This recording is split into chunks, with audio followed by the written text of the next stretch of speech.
जय हिंद दोस्तों। तो कैसे हैं आप लोग? आशा करता हूं कि अच्छे ही होंगे। तो आज हम लोग फिर से मौजूद हैं एक नई क्लास के साथ, जिसमें हम लोग केमिस्ट्री के आगे टॉपिक देखने वाले हैं। जिसमें अगर बात करोगे तो हमने आपको लास्ट टॉपिक बताया था रासायनिक समीकरण की सीमाएं। क्या बताया था? रासायनिक समीकरण की सीमाएं। जिसमें हमने पिछले कल में अगर बात करोगे तो संतुलित रासायनिक समीकरण के बारे में देखा था, जिसमें हमने आपको बताया कि संतुलित रासायनिक समीकरण वे होते हैं जिनमें अभिकारक और प्रतिफल की परमाणु संख्या क्या हो जी, समान हो। उसे हम लोग क्या बोलते थे? संतुलित रासायनिक समीकरण। क्या बोलते थे? संतुलित रासायनिक समीकरण। वहीं उसके बाद हमने कुछ अभिकारक, प्रतिफल, या उसके बाद अगर बात करोगे तो रासायनिक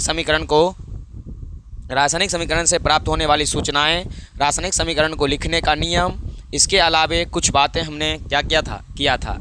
तो आज हमारा क्या रहेगा टॉपिक? तो आज हमारा टॉपिक रहेगा सबसे पहले कि रासायनिक समीकरण को संतुलित करने के लिए हमें क्या करना है? सीखना है। क्या करना है? सीखना है। तो आपको हेडिंग लगाना है कि रासायनिक समीकरण के संतुलित करने के नियम। ठीक है, क्या लिखोगे? रासायनिक समीकरण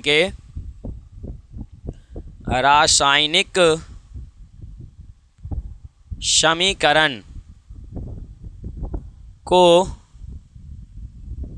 संतुलित करने के नियम। ठीक है, यानी कोई भी रासायनिक समीकरण हो, क्या चीज़ भैया? कोई भी रासायनिक समीकरण हो, उसको संतुलित करने के लिए कुछ नियम का पालन करना होता है। क्या चीज़?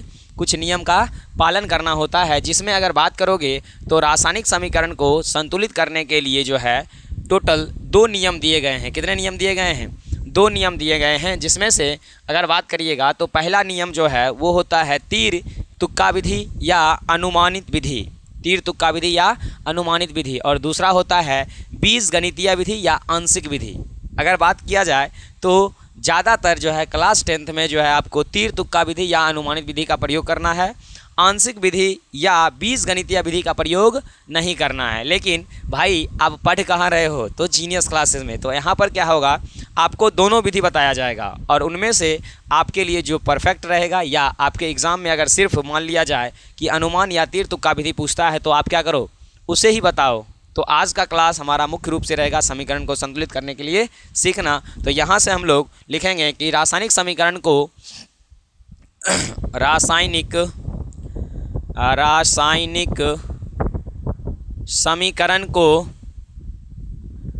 मुख्यतः 2 विधि से संतुलित किया जाता है। यानी भैया रासायनिक समीकरण को कितने विधि से संतुलित करोगे? 2 विधि से। कितने विधि से? 2 विधि से। जिसमें अगर हम बात करें पहला विधि, तो पहला विधि आपका आता है क्या चीज़? तो पहला विधि आता है अनुमान या तीर तुक्का विधि। ठीक है, अनुमान या तीर तुक्का विधि। दूसरा आता है आपका अनुमान तीर तुक्का विधि। दूसरा आता है आपका बीज गणितीय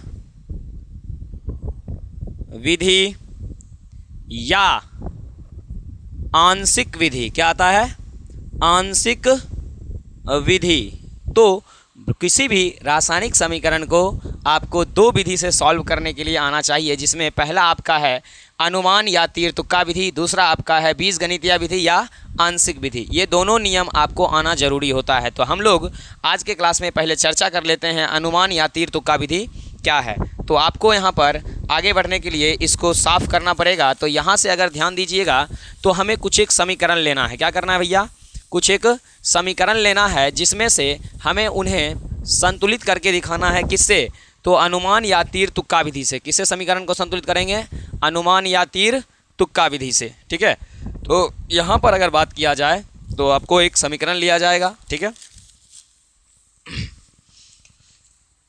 जहाले मस्ती मकुम्बरंजिस बहाल ही जिना।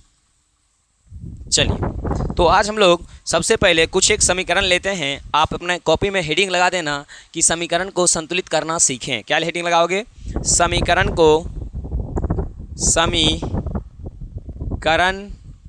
को संतुलित करना सीखें। यानी आज के लेक्चर्स में हम लोग समीकरण को चाहे जो भी हो उसे तीर तुक्का या अनुमानित विधि से जो है समीकरण को क्या करेंगे, सीख कर ही जाना है। क्या करना है, सीख कर ही जाना है। तो आइए हम लोग पहले समीकरण लेते हैं, जिसमें मेरे पास एक क्वेश्चन दिया गया है। क्या दिया गया है भैया, तो ये कहता है कि भाई साहब H2 आप प्लस में क्या है आपके पास O2 और गिव्स दैट आपके पास क्या बन रहा है H2O। ये जो समीकरण है ये मेरे पास असंतुलित रासायनिक समीकरण है। कैसे समीकरण है, असंतुलित रासायनिक समीकरण है। और आपको क्या करना है भैया, तो आपको इसको संतुलित करना है। क्या करना है, संतुलित करना है। तो इसके लिए हमें क्या करना पड़ेगा, सबसे पहले यहाँ पर जो जो चीज़ है और जितना जितना है उसको लिखना पड़ेगा। तो यहाँ देखोगे तो मेरे पास हाइड्रोजन जो है टोटल 2 ठो है, मेरे पास ऑक्सीजन जो है टोटल 2 ठो है। इधर देखोगे तो हाइड्रोजन मेरे पास 2 ठो है और ऑक्सीजन मेरे पास, जिसके बगल में भैया कुछ नहीं रहता है, तो क्या रहता है, एक रहता है। क्या रहता है, एक रहता है। तो यहाँ देखोगे तो मेरे पास हाइड्रोजन 2 हैं, ऑक्सीजन भी 2 हैं। इधर हाइड्रोजन 2 हैं लेकिन ऑक्सीजन कितना है, 1 है। तो क्या करें, यहाँ पर 2 लगा दें, नहीं भैया। याद रखिएगा कि जब भी समीकरण में 2, 4, 6 जो भी आपको लगाना है आप अपने हिसाब से लगा लो, लेकिन याद रखना है कि यहाँ पर आप कभी भी 2 नहीं लगा सकते। समझिए कि यह एक डब्बा में बंद है, डब्बा के आप बाहर कुछ कर सकते हो, डब्बा के अंदर नहीं। ये सारे एक डब्बे में क्या हैं, बंद हैं। इसके आप बाहर इधर कुछ नहीं करोगे, डब्बा में बंद है। तो इसके जो भी करना है आपको आगे करना है, इसको जो भी करना है इसके आगे करना है, इसको जो भी करना है उसके आगे करना है। तो आगे की ओर हम लोग क्या करेंगे, जो भी लगाना होगा अपने आवश्यकता अनुसार, क्योंकि अनुमान ही तो लगा रहे हैं, तीर तुक्का ही तो लगा रहे हैं। बस लगाए आराम से, समीकरण संतुलित हो गया तो मेरा हो गया सही, नहीं बराबर हो गया तो हो गया सही, या नहीं हुआ तो क्या हुआ, गलत हो गया। तो यहाँ पर हम लोग अनुमान लगाते हैं कि यहाँ पर देखिए ऑक्सीजन को 2 पुराना है, तो हम क्या करते हैं इस समीकरण में इसके आगे, इस समीकरण में इसके आगे क्या लगा देते हैं जी, 2 लगा देते हैं। जैसे ही 2 लगाएंगे तो यहाँ देखिए हाइड्रोजन को ढकने के बाद आपको ऑलरेडी ऑक्सीजन 2 दिख जाएगा, लेकिन ऑक्सीजन तो भैया 2 हो गया और इधर भी 2 हो गया। लेकिन देखो यहाँ पर हाइड्रोजन अब क्या हो गया जी, बढ़ गया। हाइड्रोजन क्या हो गया, बढ़ गया। तो ये 2 दूना हो गया कितना, 4 हो गया। तो इधर से हाइड्रोजन को हमें 4 पुराने के लिए इसके आगे भी क्या लगाना पड़ेगा भैया, 2 लगाना पड़ेगा, तब जाके मेरे पास दोनों सब बगल समीकरण क्या होगा, संतुलित होगा। तो कॉन्ग्रेचुलेसन, आप समीकरण को संतुलित कर चुके हो। ठीक है, तो समीकरण जब संतुलित हो गया तो हम लोग क्या करेंगे, अब आगे बढ़ेंगे। थोड़ा सा दूसरा क्वेश्चन लेते हैं। देखिए दूसरा क्वेश्चन में भी अगर हम बात करें तो मेरे पास मान लिया जाए कि आपको हम दे रहे हैं हाइड्रोजन और प्लस में दे रहे हैं क्लोरीन, गिव्स दैट आपके पास हम बना रहे हैं HCl। क्या बना रहे हैं, HCl। यहाँ देखिएगा तो हाइड्रोजन की संख्या 2 है, क्लोरीन की संख्या 2 है। इधर आइएगा तो हाइड्रोजन की संख्या 1 है, क्लोरीन की संख्या 1 है। तो सर यहाँ 2 लगा दें, नहीं बताए ना, आप जो भी काम करोगे कहाँ करोगे, आगे करना है, पीछे नहीं करना है। तो फिलहाल ये संतुलित रासायनिक समीकरण नहीं है, इसको संतुलित करना है। तो देखिए हम लोग सबसे पहले यहाँ पर कोशिश करेंगे कि इधर सब 2 है तो इस इधर 2 पर आएँ। ठीक है, इसको 2 बनाएं। तो क्या करेंगे, इसके लिए हम लोग यहाँ पर क्या करेंगे, 2 लगा देंगे। जैसे ही 2 लगाइएगा तो इधर क्लोरीन ढकिएगा तो आपके पास हाइड्रोजन कितने दिखेंगे, 2 दिखेंगे। कितने दिखेंगे, 2। अगर आप हाइड्रोजन को ढकते हो तो आपको क्लोरीन 2 दिख जाएगा। तो इस हिसाब से देखा जाए तो अब इधर भी हाइड्रोजन हो गया 2 और क्लोरीन भी हो गया कितना जी, 2 हो गया। आपका ये समीकरण भी क्या हो गया, संतुलित हो चुका है। तो हम लोग बढ़ेंगे क्वेश्चन नंबर 3 की तरफ, क्योंकि जब छोटा छोटा मिल रहा है तो आसान होगा। ठीक है, ये आपको लग रहा होगा पूरा एकदम हलवा है, 2 लगाए 3 लगाए ख़त्म हो गया। तो धीरे धीरे क्या करेंगे भैया, भारी की ओर भी चलने वाले हैं। ठीक है, फिलहाल एक और हल्का लिख लीजिए।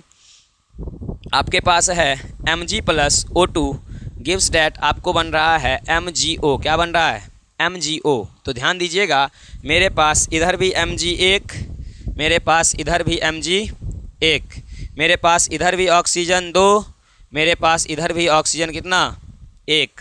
तो यहाँ देखिए हमें किसी भी हाल में ऑक्सीजन को क्या पुराना है, 2 पुराना है। तो जब हम ऑक्सीजन को 2 पुराने जाएंगे तो इसके आगे क्या लगा दीजिएगा, 2 लगाइएगा। तो ऑक्सीजन तो मेरे पास 2 हो जाएगा, लेकिन भैया ध्यान देना यहाँ पर Mg भी बढ़ के कितना हो गया, 2 हो गया, जबकि इधर Mg कितना है, 1 है। तो हम क्या करेंगे, इसके आगे भी इसके आगे भी क्या लगा देंगे, 2 लगा देंगे, तो यहाँ से अब ये दोनों समीकरण क्या हो गए, संतुलित हो गए। क्या हो गए, संतुलित हो गए। तो यहाँ पर इसको हम लोग कर लेते हैं साफ और बढ़ेंगे नेक्स्ट क्वेश्चन की ओर। अगला अगर बात करोगे तो अगला क्वेश्चन थोड़ा सा हम लोग हार्ड करने वाले हैं। क्या करने वाले हैं, हार्ड करने वाले हैं, ठीक है। नहीं तो एक और आसान ले लो। मान लेते हैं मेरे पास है N2 प्लस में O2 गिव्स डैट NO, क्या बन रहा है, NO, और आपको कहता है कि इसको संतुलित करिए। तो ध्यान दीजिएगा, इधर है नाइट्रोजन 2, इधर है ऑक्सीजन 2, इधर नाइट्रोजन 1, इधर नाइट्रोजन 1, तो इसको बना देते हैं 2, तो इसके लिए लगा देते हैं कितना, 2। आपने बना लिया। नहीं सर ये तो बहुत आसान है, एकदम मस्त मस्त बन रहा है रापची स्टाइल में। किस स्टाइल में, रापची के स्टाइल में। तो चलो अब इसको थोड़ा सा हटाते हैं और थोड़ा सा भारी करते हैं, एकदम थोड़ा सा। क्या चीज़, तो हम लोग ले लेते हैं क्या चीज़ इस पर डालेंगे तो बहुत भारी हो जाएगा आपके लिए। रुक जाओ, 1 मिनट रुक जाओ। समीकरण लेना है ना, समीकरण। ओ भैया कहाँ से ले लें, चलो देखते हैं। देखिए, अरे mg वाला तो लिए हुए ना, HCl वाला भी लिए हुए हैं। चलो और बताओ ना, नहीं है क्या,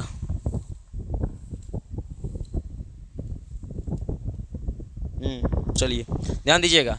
अब मेरे पास क्वेश्चन है HCl, क्या है, HCl plus NaOH gives that बना रहा है मेरे पास NaCl प्लस में H2O। चलिए भैया अब इस समीकरण को क्या करना है, आपको संतुलित करना है। क्या करना है, संतुलित करना है। तो इसके लिए आपको क्या करना पड़ेगा, तो सबसे पहले कौन कौन सा चीज़ क्या है, कितना है, इस चीज़ को लिखेंगे। तो यहाँ देखिएगा मेरे पास हाइड्रोजन की बात करोगे तो इधर भी 1 है, इधर भी 1 है। जोड़ में जब रहता है तो दोनों जुट जाता है, तो कितना हो गया, 2 हो गया। क्लोरीन इधर 1 है, तो क्लोरीन यहाँ पर मेरे पास 1 हो गया। सोडियम मेरे पास यहाँ पर जो है वो 1 है, और ऑक्सीजन मेरे पास यहाँ पर कितना है, 1 है। आइए इस साइड चलते हैं, तो मेरे पास सोडियम 1 है, क्लोरीन जो है 1 है। अगर बात करोगे तो हाइड्रोजन मेरे पास जो है वो 2 है, ऑक्सीजन मेरे पास कितना है, 1 है। तो ध्यान दीजिए, गड़बड़ाया किसने, तो इसमें तो हमको लगता है कि ये पूरा समीकरण जो है क्लोरीन पूरा हुआ है। पूरा समीकरण में अगर बात करोगे तो घट कुछ रहा है क्या, H2O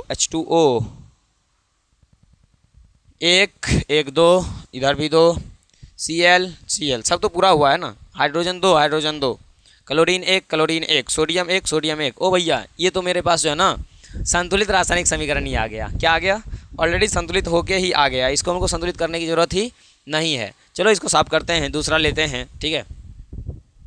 अरे हुआ क्या ना पता है, बुक कहीं रखा गया है, बुक मिल नहीं रहा है, तो इसलिए खुद से जो है उसको थोड़ा इधर उधर करके लगा के लिखते हैं, इस कारण से जो है ना बन नहीं रहा है, समझ रहे हो। चलो देखते हैं दूसरा। अगर मान लिया जाए मेरे पास अभी होगा तो मिलेगा नहीं, ठीक है, फिलहाल चलो कोई दिक्कत नहीं।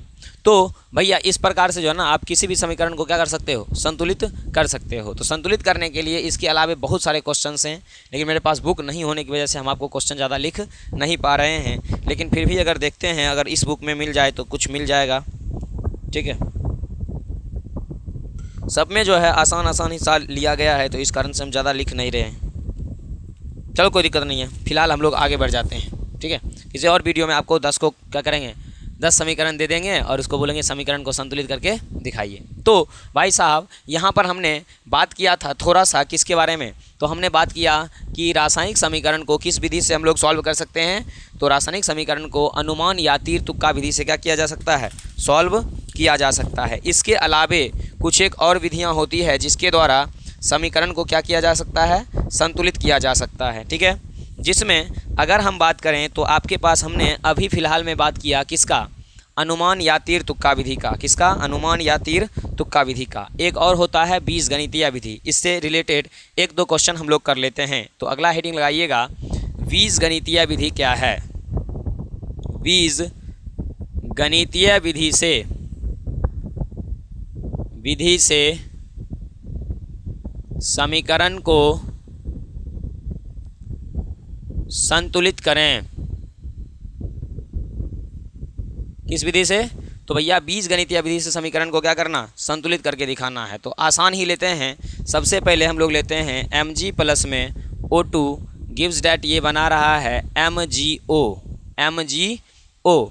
तो सबसे पहले क्या करना भैया, इसको सीखने के लिए आपको क्या करना है, सबसे पहले जो तत्व भाग लिया है उन सभी तत्वों के आगे में जो है आपको A, B और C लिखना है। कैसे लिखेंगे? तो ये देखिए, हमारे लिए इस तीर चिन्ह के जो ये इस साइड में है ये मेरे लिए LHS होगा, तीर चिन्ह के इस साइड में जो है ये मेरे लिए क्या होगा?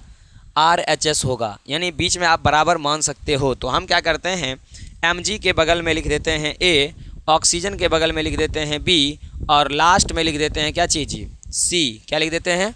C। तो यहाँ से अगर देखोगे तो हम लोग Mg बराबर लिख लिए हैं A और O2 बराबर लिख लिए हैं कितना? B। तो यहाँ पर जो है ना B, ये B जो है 2 के साथ गुना हो जाएगा, तो ये हो जाएगा 2B और लास्ट में देखोगे तो C बराबर लिखा गया है MgO, या MgO बराबर क्या लिखा गया है? C लिखा गया है। क्या लिखा गया है? C लिखा गया है। आगे हम लोग क्या करेंगे, तो Mg के बराबर में C को रखेंगे। Mg के बराबर में किसको रखेंगे? C को रखेंगे और तब उसको जाके क्या करेंगे? सॉल्व करेंगे।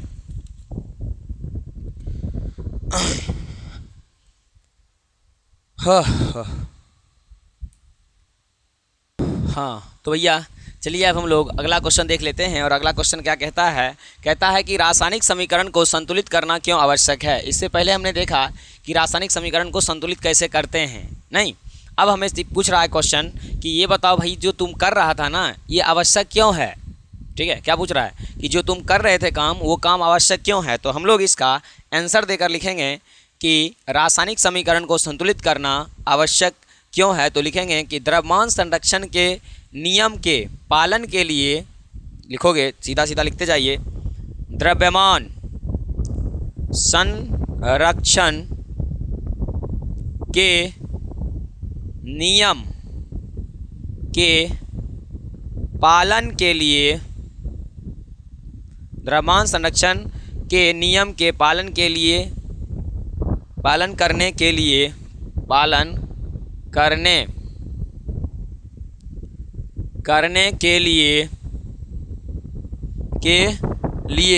रासायनिक समीकरण को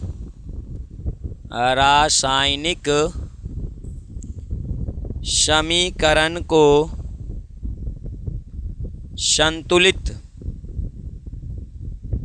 करना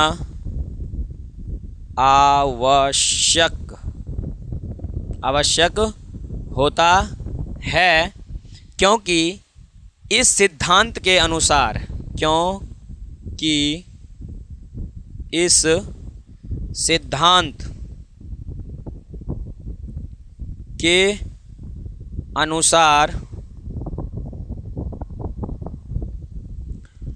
क्योंकि इस सिद्धांत के अनुसार रासायनिक अभिक्रिया के बाद, क्या लिखेंगे, रासायनिक अभिक्रिया के बाद द्रव्यमान का, क्या चीज़ के बाद द्रव्यमान का ना तो निर्माण होता है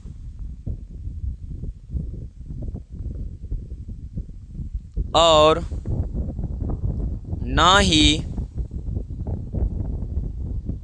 इसका विनाश होता है। ठीक है, अगर हमसे क्वेश्चन पूछे कि भैया ये बताओ कि रासायनिक समीकरण को संतुलित करना क्यों आवश्यक है, तो हम लोग उसको जवाब में बता सकते हैं कि द्रव्यमान संरक्षण के नियम के पालन करने के लिए रासायनिक समीकरण को संतुलित करना क्या है, आवश्यक होता है, क्योंकि इस सिद्धांत के अनुसार रासायनिक अभिक्रिया में के बाद द्रव्यमान का ना तो निर्माण होता है और ना ही इसका क्या होता है जी, विनाश होता है। ना ही इसका निर्माण होता है और ना ही इसका विनाश होता है। इसीलिए किसी भी रासायनिक समीकरण को क्या करना आवश्यक है, किसी भी रासायनिक समीकरण को संतुलित करना क्या है, आवश्यक है। ठीक है, क्या है, आवश्यक है।